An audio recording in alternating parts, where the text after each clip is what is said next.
lytter til Rekrutteringsrådet med Sverre Haugen og Ida Charlotte Fehn. Podcasten hvor du lærer mer om rekrutteringsfaget. Produsert av rekrutteringsselskapet Meyer Haugen.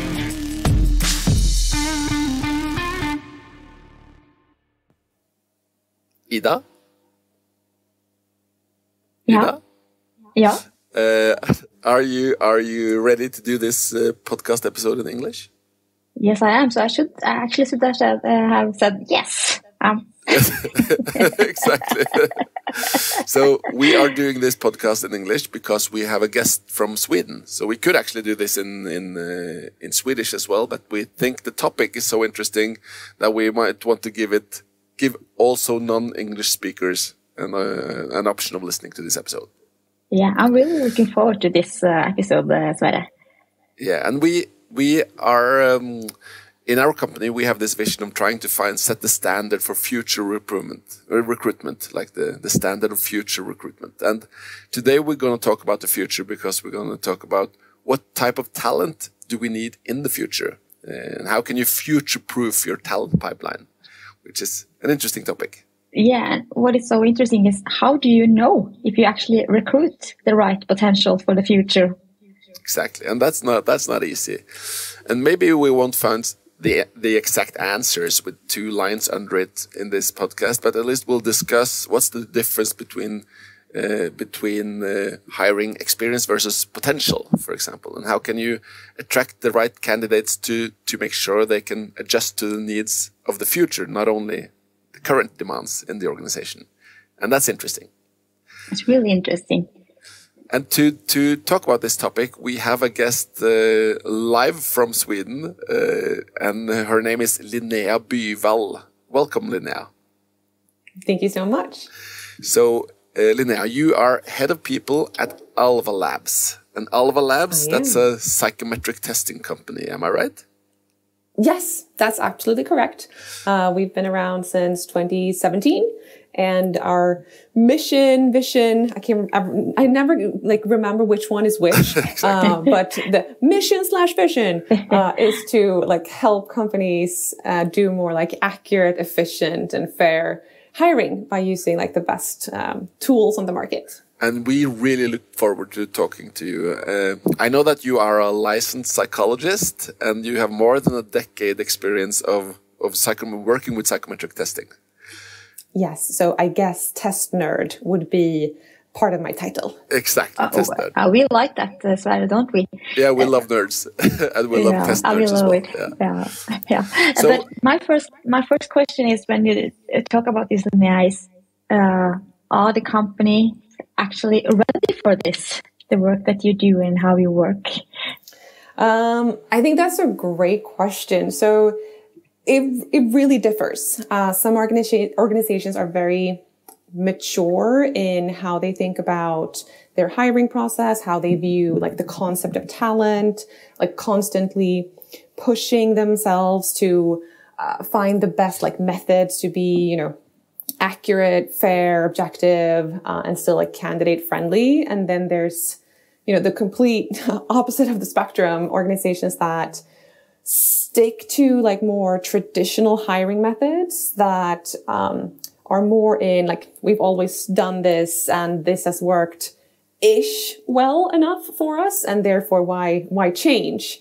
And I really think that we are now standing in front of this a point of time where there will be organizations that will benefit from adapting and rethinking the way that they do hiring, and they will have a much better, they will get a head start pretty much to build a successful organizations. And then there will be organizations that will fall behind. And I think that will be painful, to not making sure that they hire the people that they need both, today, tomorrow, a year from now. So that will, it really, really differs. And we will dive more into this. But before we do that, I'd like to ask you, Linnea, because you are working now as head of people in a company working with psychometric testing. So I guess you use tests yourselves? when you do recruitment? No, never. No, I'm just kidding. Yes, we practice what we preach. Yeah. So we use our own product to build out the team, of course. And could you say a couple of words about Alva Labs, because there are a lot of test vendors, and what's special about Alva before we dive into the topics we're talking about? Yeah, sure. Swedish founded company, as I said, from 2017, and we rely on obviously like best practice research. What do we know from years and years of and decades of research that really like works to predict job performance, to capture the essence of a candidate, but also to move that into a like modern packaging. So we focused a lot on making things, easy to use, pleasant to use, and also like I think one of the thing that we have like built into our product and that makes me really proud of our product is the candidate experience, and how we always strive to put the power like to the candidate to make sure that they are the first treated as the first class citizens that they should be. And that's been a movement. You talked about, or you mentioned that you've done this for a while. You worked with testing for over a decade, so you've seen the development. And Ida, your question was, are the companies, organizations ready? And I guess that has changed over time as well. Because if I look back, the way we thought about testing 10 years ago, there's a big difference for now. So how has the field evolved the way you see it, Linnea? I think the biggest shift is where we see like that testing should be placed within the like hiring funnel. So when I started, the like traditional way of using tests was on your final 2 candidates as a final sanity check to dive deeper. And like a lot of organizations used, for instance, like trained psychologists to really deep dive. And then that's one use case, but the whole kind of benefit is often left out when you use it that way. So the shift now is that more and more organizations are moving to using tests in a more like early stage of the process. So more of like a screening tool, using tests instead of, for instance, cover letters, screening CVs, and spending a lot of like admin time just figuring out how to go from 100 candidates to the 15 that you're going to interview. And the benefits of that is really that you will early on in the process assess the abilities that are really like critical for the role that you're hiring for in a much more objective way compared to, for instance, like a cover letter. There's heaps of research showing that that's not like how to do it. So I think that's the biggest shift. Yeah. And then obviously more of a like easy to use plug in, like part of your overall like HR tech stack. So making it a tool that's really like easy to use for the recruiter, easy to use for the candidate. So that's also always something that's been different. So if we take one step back and look at like recruitment on a schematic way, or like an overview, recruitment has some sort of stages. One of them is you need to attract some candidates, either by putting out an application. You need to have some candidates to evaluate. That's step 1, to get the candidate into the pipeline somehow. And then step 2 is to select the candidates. And that's where these tests come in, I guess, or that's an important part of that. And then the last one is like the onboarding, making sure the candidates actually succeed. If we separate in these 3 parts. And the way I see it, if you look at recruitment, and a lot of the stuff that's done on research, etc., has a focus on the selection part. There's a lot of studies looking at personality or abilities towards performance. And you mentioned performance yourself as well. But not that much focusing on how to attract the candidates. So the tests, are we still stuck in the selection phase, or can we use these tests also to attract the right candidates with the right motivation? I think, so the first thing I think we need to keep in mind here is that we often, in a traditional way of hiring, we tend to, create a problem for ourselves where we need to know, how to go from many candidates to a few. And often the way to do so is to look at someone's background. Like, do you have the necessary education? Have you worked in this industry? Do you have the right background, so to speak, to be eligible to go from, a candidate that applied to a candidate that we actually want to evaluate? Yeah. And what we often do in that stage is that we, in our job ad, based on like who we source, we tend to favor certain type of candidates. And we already there leave out like a huge part of the candidate pool. So what many organizations struggle with is to actually, attract candidates because we have a very narrow perspective of what talent is. So I wouldn't say that, you throw in a test and automatically you will have 1,000 candidates coming running after you. But what it can help with in the attraction phase is that you can dare to be way, way more open with what type of profile you're looking for. So select on other criteria. Exactly. So instead of focusing on that you need, 10 years of experience, then you can not even mention experience, because we know again from research that experience, it helps a teeny tiny bit, especially in the early part of your employment journey. But then after that, the experience doesn't necessarily help you that much to do a good job. So it's much better to find the right candidate based on who they are as an individual, and then train them. I see that will get you way more bang for the buck. Ida is really eager to comment, I can see. Yeah, surprisingly, I got a lot of different questions now. Go ahead. I think that, but I have a guess that what you're trying to say might be that we actually, or the recruitment leaders, need to use more time in the job analysis to actually understand what kind of a supplement you need. So let's say that if you're going to hire a manager, for example, maybe that management team and the leader should ask, what kind of a supplement do I need due to skills and personality traits to actually make the management team complete, and then go out with those kind of skills and say, we need this kind of person to join our team. But do you then think that maybe that the CV and, for example, at a test could be more valid for the right person in the future than the cover letter and the CV? So I think the problem with the CV and a cover letter is that we tend to favor certain type of candidates. So to throw some statistics out there, women have to send in 30% more applications than men because we tend to favor male candidates, not because a recruiter is evil, but because we are human, and unfortunately, the norm in a lot of industries is still male. So therefore, female are often overlooked when it comes to the CV.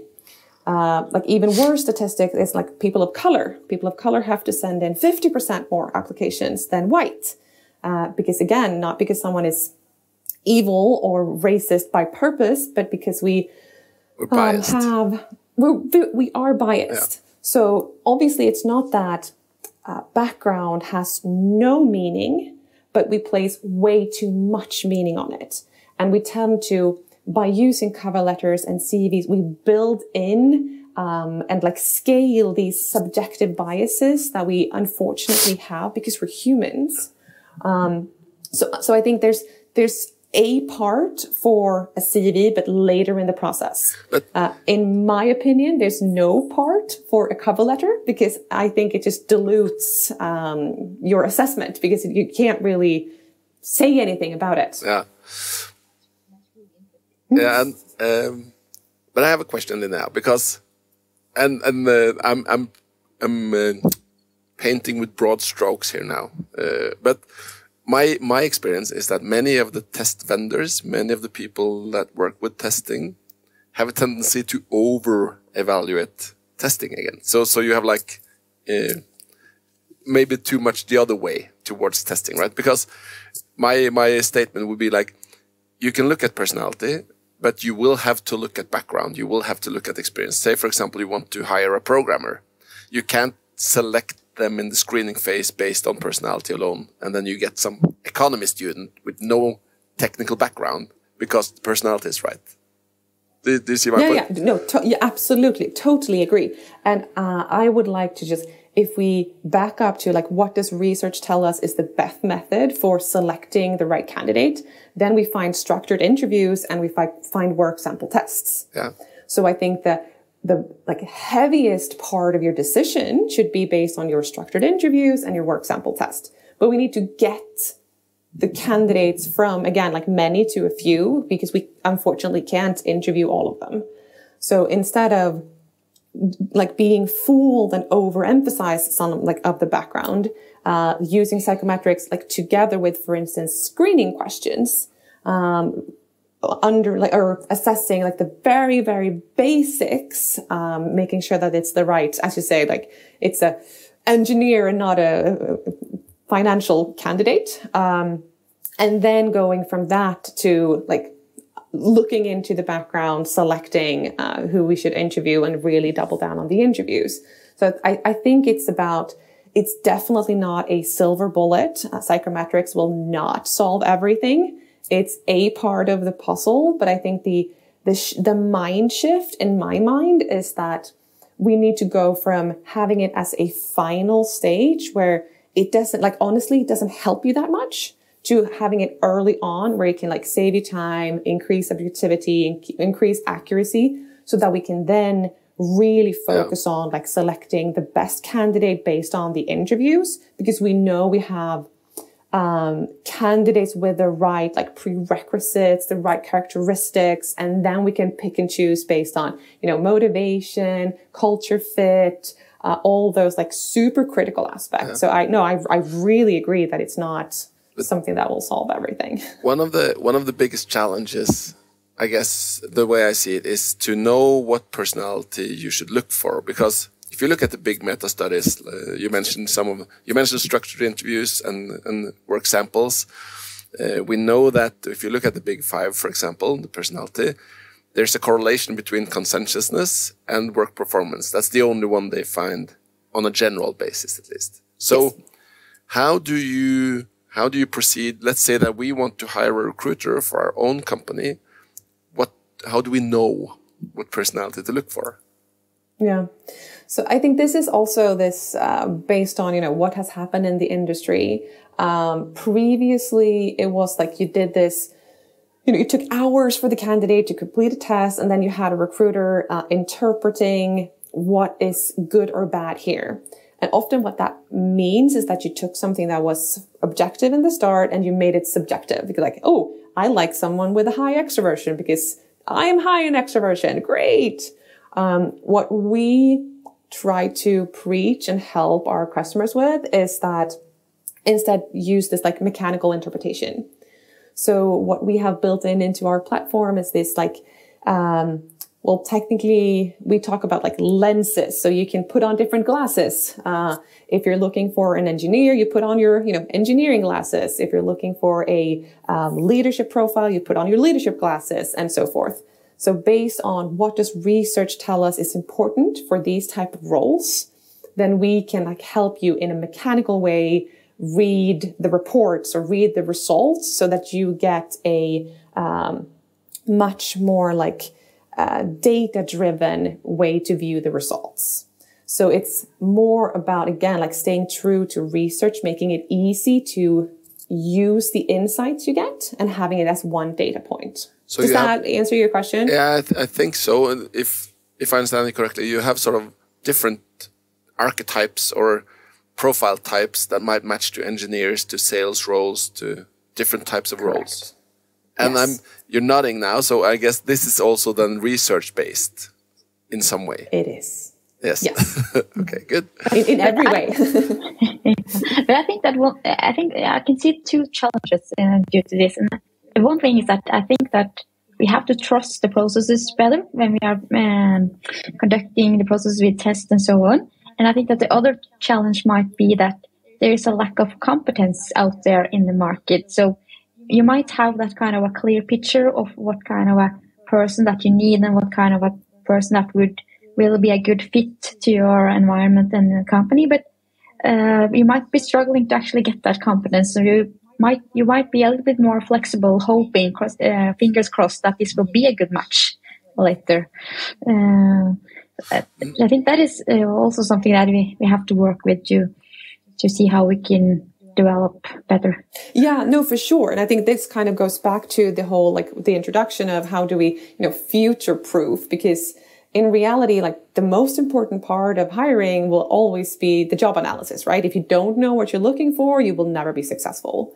And I think the challenge that we're now seeing is that due to, AI and so many like technical changes, so many jobs will change dramatically. I mean, I can only go to myself.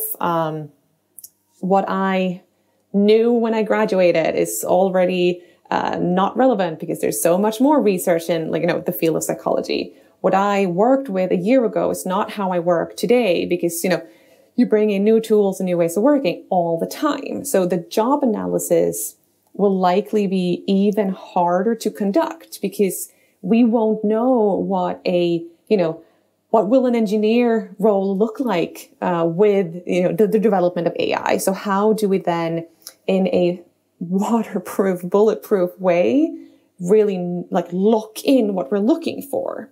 So I think that the challenge that you raise will most likely only increase. And then, in my mind at least, we need to hire more flexible candidates.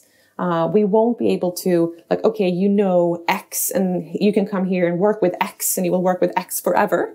More likely it's like we need someone who we can teach X and Y and Z because we don't really know what's in the future for this role, and we need someone that can be coachable and that can grow with us as an organization. I'm trying to say that I'm agreeing with the challenge. Is it possible to say that if you look at the rapidly changing world, rapidly changing demands for skills, for example, prompt engineering, none of us had heard about it for like 1.5 years ago. Now everyone or most people know it. Are there some sort of personalities that we know are more apt to cope with change? Yes, absolutely. I think there's two aspects of it. One would be how likely are you to, learn fast, want to learn, have the ability to do so. And then the other aspect is, of course, like interest for it. So if we start with like the abilities to, learn, grow, adapt, that will, based on the research we have now, will be linked to, conscientiousness, as you mentioned, like how willing are you to grow, create, set a high bar, wanting to achieve results, but then also like drive. People talk about grit. If you're a boring psychologist, you talk about conscientiousness, but there's very much overlap. But also logic ability. So you're your ability to take on new situations. And then on the interest side, we can obviously look at for instance, openness to experience, another one of the factors in Big Five, which captures how, curious you are, how much change you want and need. So there's both aspect of ability to handle it and willingness to handle it. Okay. But you don't mention abilities or GMA. Yeah, logic ability. Okay, so that's a part of it as well. Yeah, okay. So high conscientiousness, high openness, and high GMA. That's probably going to help you in this changing world in most type of jobs. And then again, back to where we started, that's not going to solve everything because it doesn't matter. Even if you have, I often describe logic ability as the size of the moving truck when you're moving. If you have a really large moving truck when you're going to move from one apartment to another, that's going to help you, right? But you can also waste a large moving truck. You can throw in all the stuff. pack grandma's china and place that underneath the couch and throw in your plants so all the dirt is all over the, coffee table. Or you can have like a smaller moving truck, meaning like in this metaphor, maybe a lower result on like GMA, for instance, but you have like the right personality and you pack according to your packing list and you stack things in the right order and you bring in a friend. Yeah. So it's also about like what you do with it. And then I think it also helps, like, do you have the experience? Have you moved before? That's going to help you, but you can also learn. And you can call a friend that's moved. So I think it's all about, do you have the right like prerequisites and abilities, but then also what you do with them. And that's why in my mind, we need to both understand like the potential from like using psychometrics early on, but also to really like dive into how will someone use these skills in like the structured interviews, in the work sample test, to make a data-driven like decision throughout the process. Are you a fan of using ability tests on all processes? I am, but then again, we talked about subjectivity. Yeah. I'm also representing a test vendor. So I don't know if that is relevant for me to say or not. Yeah, but yes, and like the reason for it is based on research. It's one of the most predictable methods to like how we can predict job performance. Yeah. Performance. It doesn't capture everything. Yes. Yeah. It doesn't capture everything. It doesn't, solve everything. It can come across as a little bit scary. Exactly. But like if you describe the purpose, if you have a like candidate friendly tool, then I think it can be super powerful. Yeah, because one of the challenges we see in our profession, because we work as headhunters, right? Yes. So in many cases, we will contact people based on previous performance, based on results, which means that I would contact you, Linnea, and I would say, I've seen that you've done great work. I've heard people say good things about you. Please consider this opportunity that I can offer you, and I have some job for you. And then it's a bit of a stretch to go from that to say, and by the way, before we can do this, I need to check how smart you are, which is kind of a stretch communication-wise, do you see? Yeah. Do you have any? No, absolutely. And I think that's also why the industry have looked the way that it has, that it's a safer choice to do it like later on in the process where the candidate is already hooked.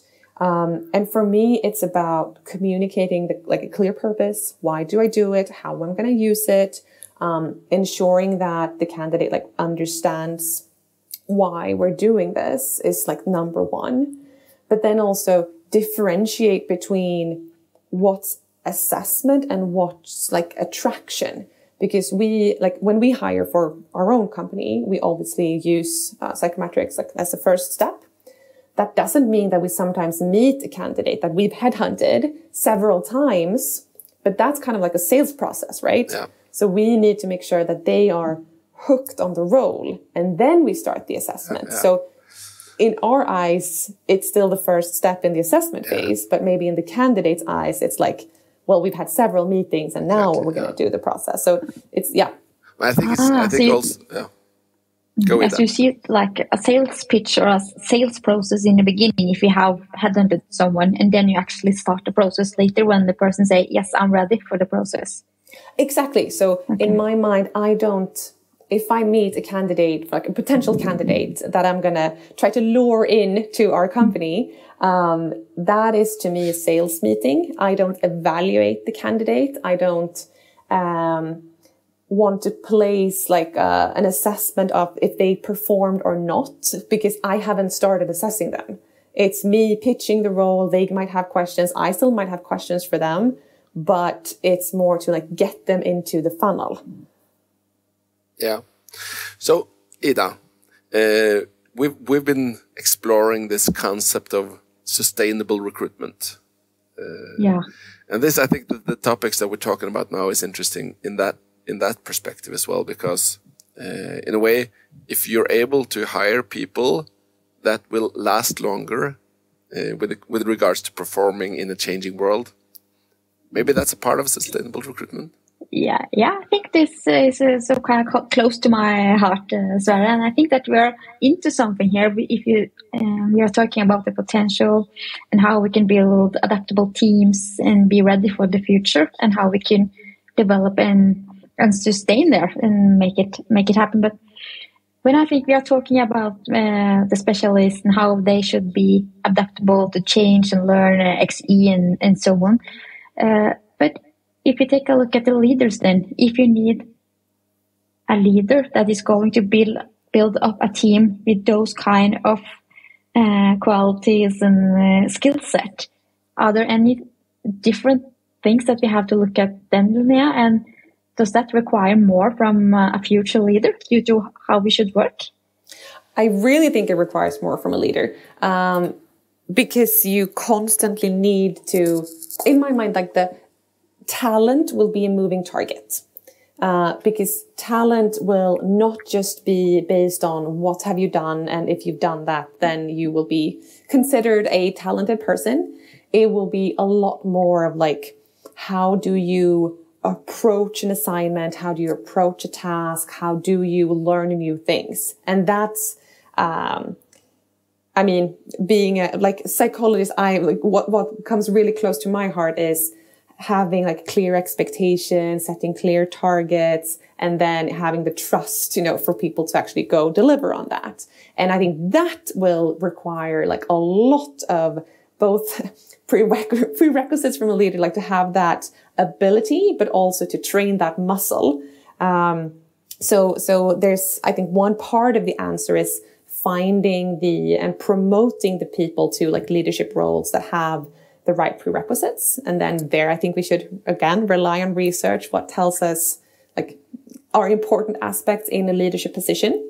But then also help I think it's a part of the HR and overall like operations role now is to prepare leaders to really help their employees.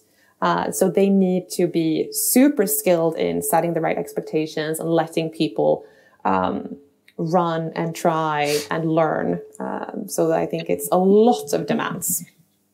Yeah, I think that is really interesting. And I think also that might be one of the key factors to the sustainable recruitment, that the recruitment leaders and the different leaders in a company actually has a key role due to how we could actually get that sustainable recruitment and develop in the future. Yeah, I have a question that I would like to ask you, Linnea, when it comes to motivation, actually, with the candidates. Because if we look at, we've mentioned performance a couple of times now, how to ensure that the candidates perform also over time, etc. And a part of that is that they actually stay, which means that they find the job giving, relevant, interesting. So motivation is a big part of things, right? And it's my view that much of the research done in recruitment has a focus on the employer's needs to make sure that the candidates perform for the employer. And I feel that there's a lack of studies looking at how can we ensure the motivation of the candidates. So yeah. Do you have any research or topics when it comes to to look at the candidate's perspective?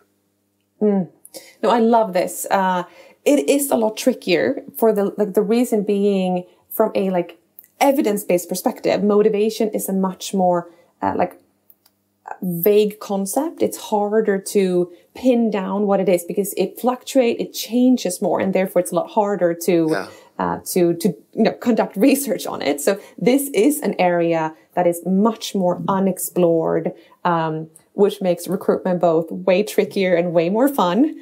But to try to give you some sort of question or an answer, I think here we can't rely on any particular assessment in the same way. Neither psychometrics, neither interviews. It is much more vague. But I think the best step an organization can take is be way more transparent with what does it mean to work here. Being way more open with this is what we are, not overselling, but being more clear, like this is the culture that we have, letting the candidates meet more individuals. Like we always include a step of like meet the future coworker in our process. So once you're past the psychometrics, the first interview, you get a chance to meet someone like from the team, because you don't just want to talk to the recruiter and the hiring managers because you know that they will sell the role. But you also want to talk to a real person in the company. So to be way more transparent with what are you signing up for? Because in my mind, it's about creating that like psychological contract that the recruitment process is. Building the right expectations early on so that you don't risk hiring someone that might be a perfect fit, but don't want to be there because then you will lose them anyway. So maybe a vague answer here, but being very clear with what is the candidate signing up for, I think is the most important start. I think when it comes to motivation. I think it's a good answer. And have you heard about the concept realistic job preview in recruitment? No, tell me more. That's a topic which you should look into because it's about these things you talk about now. Being very, very clear, creating a realistic image of the job, not only on the good parts, but the bad parts as well, to manage expectations, etc. So this is something we follow, try to sort of live by.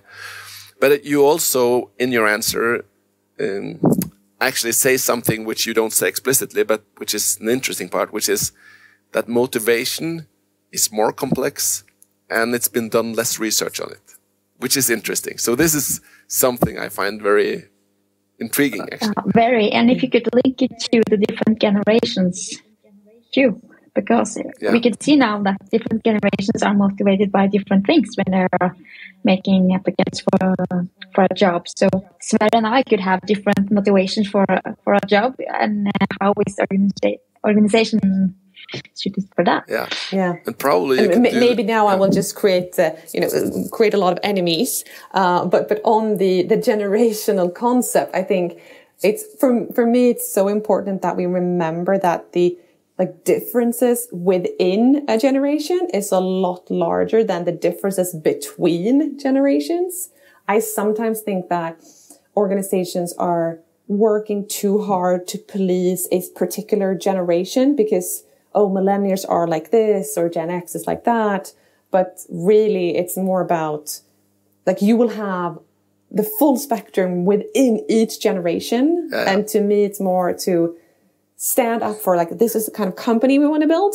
This is the talent strategy we have. This is the people strategy we have. And what type of people do we want to attract, want to hire, want to grow, and be very explicit with that more so than trying to bend over backwards to attract a full generation, because I think that's going to be really challenging to actually have those people, keep them happy. And I think what you're describing now is actually also relevant for culture, because you have cultural differences between nations, but that's the road to I wouldn't say hell, but the moment you sort of talk about that, you also start being biased, which goes back to actually what you should do, and is look at the individual preferences, the individual motivation, the individual personality to make sure you have the fit with the culture you need, which is So I think we're agreeing on that. I'm looking at the time here, guys, because I know, Linnea, for sure I could talk for hours about this with you, but I think we'll have to go for towards a soft landing at some point here. So Ida, maybe we should. Do you have anything you want to ask before we go to the regular topics? Well, I think I still have a lot of questions, but I think we'll move forward Sverre, to the last questions now. Yeah. So Linnea, we always ask our guests some questions, and the first question is, what is your worst recruitment process that you have had or experienced? Oh, well, I guess you have to ask some of the candidates that have applied to Alva if they have another answer than this. But my own personal worst one, it goes back to when I was studying to be a psychologist. I worked as a personal assistant to a fantastic lady that was in a wheelchair. And in that process, the interviewer, within like the service of like the city, she, we chit-chatted. It was a completely unstructured interview.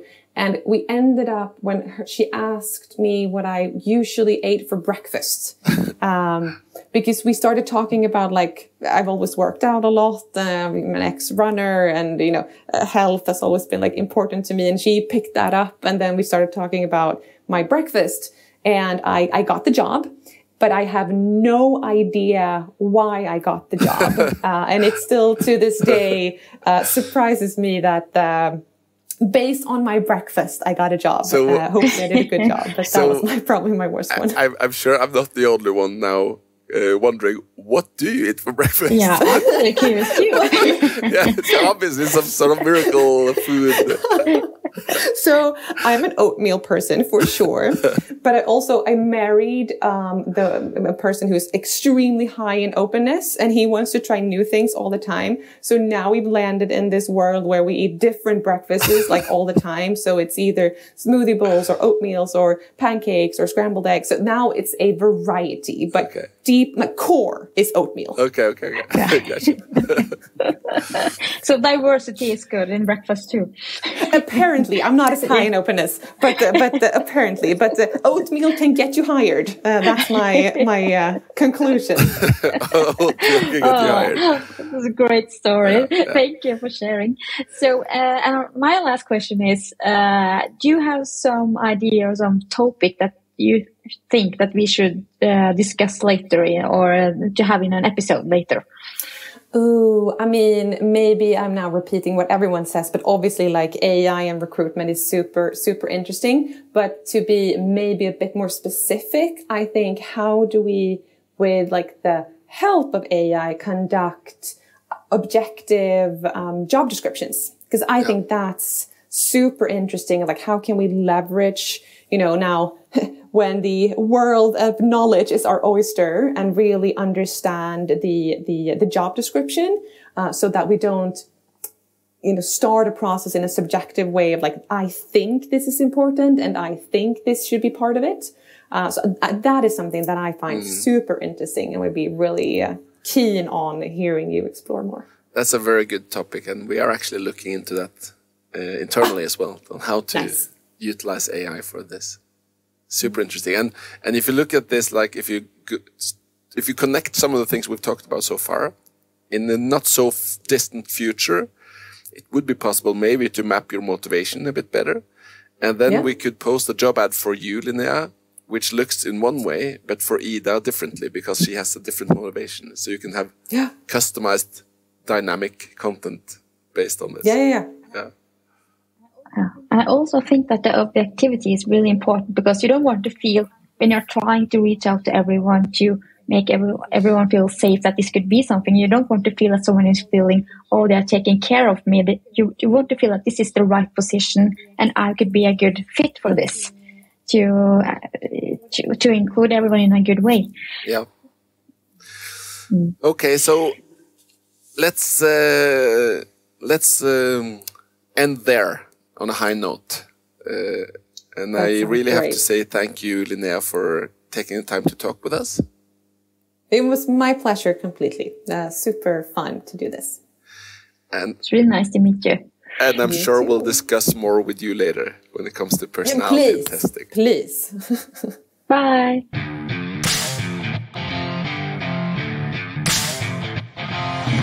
Du har lyttet til Rekrutteringsrådet av Meyer Haugen.